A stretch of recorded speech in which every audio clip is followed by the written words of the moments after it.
ഇത് പുതിയ ഏർപ്പാടാണല്ലോ. സ്പോഞ്ച് ഓട്ടായി പോട്ടാ. എന്തിട്ടോട്ടാ? ശോശകോശം വാട്സാപ്പിലൊക്കെ വന്ന ഒരു ഫോട്ടോ. എപ്പോ നോക്കിയാലും ഒരു വാട്സാപ്പ് കുത്താണ് വെച്ചോട്ടാ. എടാ ജോസേ, നീ ആ നിപ്പ് നോക്കി, ഒരു ചാകരയുടെ മണ്ണടിക്കുന്നുണ്ട്. എവിടുന്നോ പൈസ വരുന്നുണ്ട്. ആ രമണൻ ശ്രീകാന്തൊക്കെ എന്റെ തലവട്ടം കണ്ടാ തെറി പറഞ്ഞു കൊടുക്കുന്ന ആൾക്കാരാ. ഇന്നലെ ശ്രീകാന്ത് എനിക്ക് ജ്യൂസ് വാങ്ങിച്ചു, അതും മുസാമ്പി ജ്യൂസ് അല്ലേ? ആ, എന്തോ ചാകര മണക്കുന്നുണ്ട്. എനിക്കും തോന്നുന്നുണ്ട്. നീ ഒരു കാര്യം ചെയ്താ കണക്കെഴുതിയേ. നമ്മുടെ സുദേശിയുടെ വാടക 30,000. സുദേശിക്ക് 30,000 അല്ലേ വാടക. വണ്ടിയുടെ ബുക്കും പേപ്പറും 22,000. 22,000. പെയിന്റ് കടയിലെ ചന്ദ്രന് 15,000. നിനക്ക് ഞാൻ വെച്ചിട്ടുണ്ട് 15. പാലേരക്ക് കടയില് 3,500. പക്ഷെ ഇവൻ ഞാൻ പെയിന്റ് കടയിൽ ചെന്നപ്പോ ഒരു പൈന്റിന് പൈസ വെച്ചിട്ട് തന്നില്ല. നന്നായി. ചേറ്റ ചാന്ദ്രൻ. അത് പോട്ടെ, നീ നോക്ക്. ഇത് മാറ്റടോ. അത് ഇത്രയും കാലം രമണനായിരുന്നു. ഇപ്പൊ ഈ ചെറുക്കം കാരണം ഉറക്കം പോയി. എൻ്റെ അവസ്ഥ ഇപ്പൊ ഏതാണ്ട് അതുപോലെയൊക്കെ തന്നെ. നമുക്കിവനെ കൊല്ലാൻ പറ്റും തോന്നുന്നുണ്ടോ? ഏറ്റവും ഇല്ലേ, പൈസ വാങ്ങി ചെയ്യാണ്ട് വേറെ നിവൃത്തിയില്ലല്ലോ.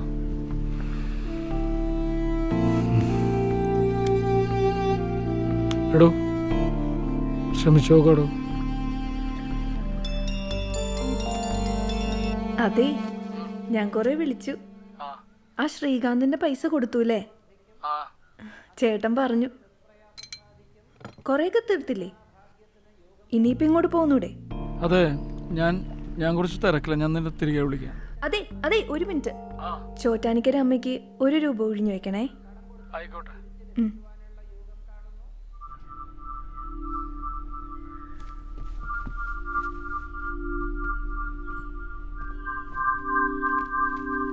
നല്ല നല്ല നമ്പർ ഇഷ്ടംപോലെ വന്നിട്ടുണ്ട്.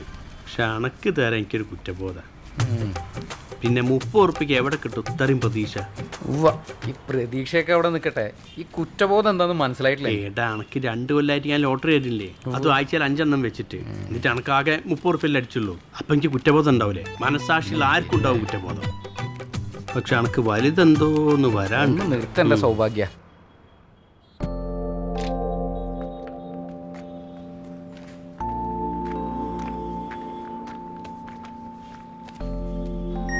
എൻ്റെ മയിലുള്ള ആൾക്കാർ കാരണം ഞാൻ അങ്ങനെ ജീവിച്ചു പോണു. ഒരു 100 രൂപ റീചാർജ് വേട്ടെ.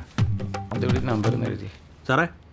സാറ് എടുക്കൂലെന്ന് എനിക്കറിയാം, എന്നാലും വെറുതെ ഒന്ന് പ്രതീക്ഷിക്കാമല്ലോ.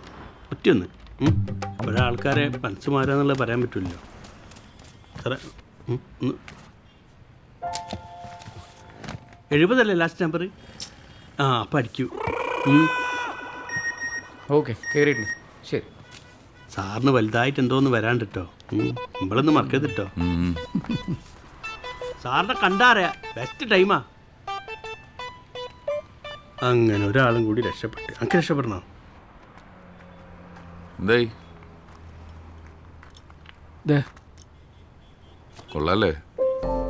കുഴപ്പമില്ല. പോളിടെക്നിക്കിൽ നിന്ന് ഇറങ്ങുമ്പോൾ സ്വന്തമായിട്ടൊരു വണ്ടി വാങ്ങണമെന്ന് വിചാരിച്ചാ അതിപ്പോൾ ഇങ്ങനൊരു കാര്യത്തിനായി. അതുപോട്ടെ, 1 മാസത്തേക്ക് കാറായി.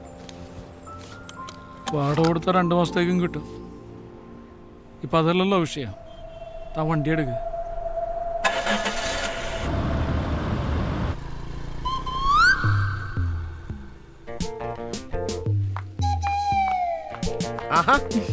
Good afternoon. ഹോസ്പിറ്റലിലേക്ക് ആയിരിക്കും. സ്റ്റെല്ല എന്തി വരുന്നുണ്ട്. ആണോ? എന്താ ലേറ്റ് ആയി? ഹോസ്പിറ്റലൊക്കെ എങ്ങനെയാ? കഷ്ടപ്പാടൊക്കെ ആണോ? രോഗികളൊക്കെ ഉണ്ടോ? സ്റ്റെല്ലയ്ക്ക് ഒരുങ്ങാൻ ഒത്തിരി സമയം എടുക്കുമല്ലോ. ആ, വന്നല്ലോ. സ്റ്റെല്ലേ നീ മെല്ലെ വരൂ, സ്റ്റെല്ലേ നീ മെല്ലെ. സ്റ്റെല്ല ഒന്ന് സ്ലിം ആയിട്ടുണ്ടോ? പക്ഷെ ഇപ്പളാ ശരിക്കും ബ്യൂട്ടി ആയത് കേട്ടോ. കുട്ടിയും ബ്യൂട്ടിയാ. എന്താ? നാളെ റെന്റ് തരാട്ടോ. അതൊന്നും ഒരു പ്രശ്നമല്ല. ഇതിപ്പം അടുത്ത ആഴ്ച ആയാലും നമുക്കെന്താ പ്രശ്നം? നമ്മളൊക്കെ മനുഷ്യന്മാരല്ലേ? എന്നാ ശരി. ആയിക്കോട്ടെ ആയിക്കോട്ടെ.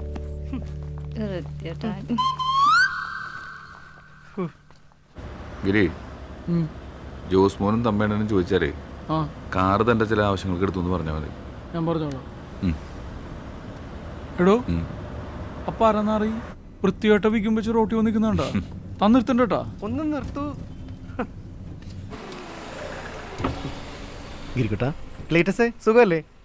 മുകളിൽ ഇപ്പം ആരാ താമസിക്കുന്നത്? ഓ, അത് 2 സാധുക്കളാ, നേഴ്സുമാരാ, ഭൂമിയിലെ മാലാകമാരെ. നിങ്ങൾ രണ്ടുപേരും ഇപ്പോൾ ഒരുമിച്ച താമസമല്ലേ? കാറൊക്കെ ആയി. എനിക്കറിയായിരുന്നു കേട്ടോ നിങ്ങൾ രണ്ടുപേരും രക്ഷപ്പെടുമെന്ന്. പ്രത്യേകിച്ചും ഇവൻ. അല്ലെങ്കിലും കഷ്ടപ്പെടുന്നവരെ സഹായിക്കാൻ ദൈവം എപ്പോഴും കൂടെ ഉണ്ടാവും. നിങ്ങൾക്ക് തോന്നില്ലേ? ഇതാ ചെറുക്കനല്ലേ? എടുക്കെടുക്ക്, വണ്ടി എടുക്ക്. എടുക്കുന്ന ഓ ഓ ഓ, അവന്റെ നോട്ടം മുകളിലേക്കാ.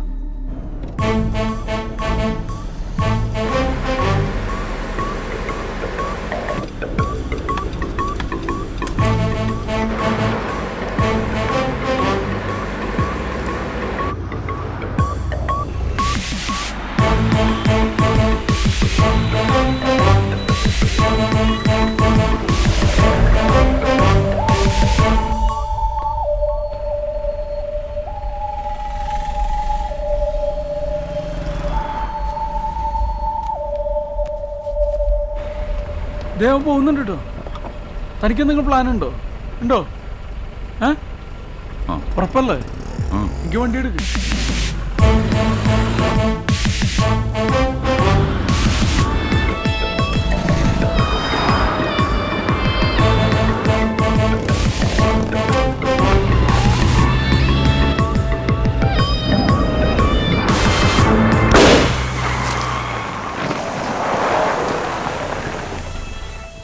വണ്ടി എടുക്കണം.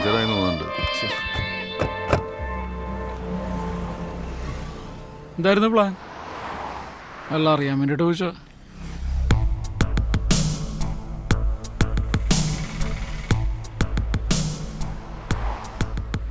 കലേഷേ, നീ ആ തൈക്കൂടം ബസ് സ്റ്റോപ്പിൻ്റെ അടുത്ത് വാ.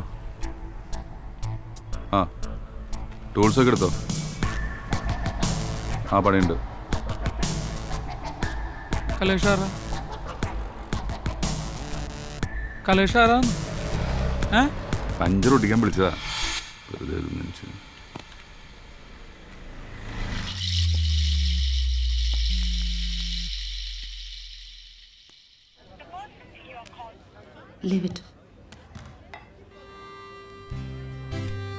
അമ്മയ്ക്ക് എങ്ങനെയുണ്ട്? സർജറി മസ്റ്റാണ്. 2 ദിവസമായി ഞാൻ ഇവിടുന്ന് പോയിട്ട് സ്റ്റുഡിയോയിൽ ഭയങ്കരമായിട്ട് ഹെൽഡപ്പായിരുന്നു.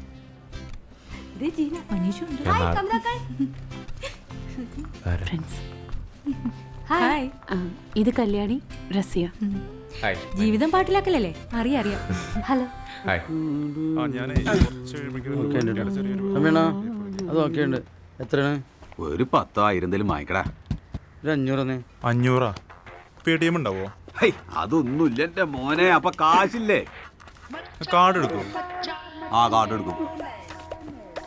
അതെ, പൈസ തന്നിട്ട് കൊണ്ടോട്ടെ. പൈസ ഉണ്ടാ? ആ, ക്യാഷ് ഉണ്ടാവും. ക്യാഷ് ആ കാർഡ് പറട്ടാ. റീചാർജ് ചെയ്യാൻ പോണ് എന്റെ തമ്പിക്കുടിയോ.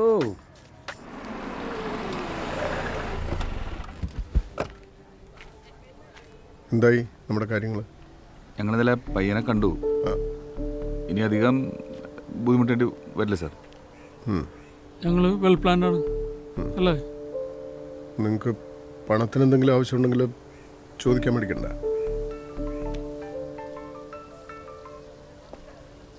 ഹലോ. എന്ത് വെൽ പ്ലാനിങ്? മിണ്ടാതിരിക്കാതെ കേൾക്കൂ. ഞാൻ വിളിക്കാം.